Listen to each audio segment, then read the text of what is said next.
The DP never believed that BBI would get to this point.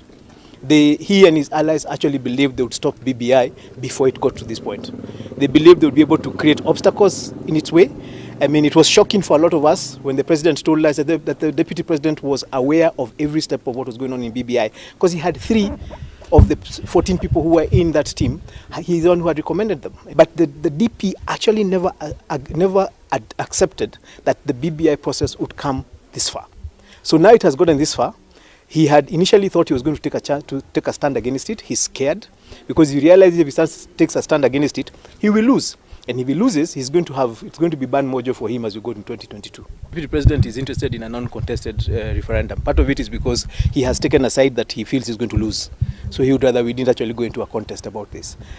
Because if you realize, if you think back, for the last 2 years, the Deputy President and his allies have rubbished BBI. They have rubbished it in every platform that they could get.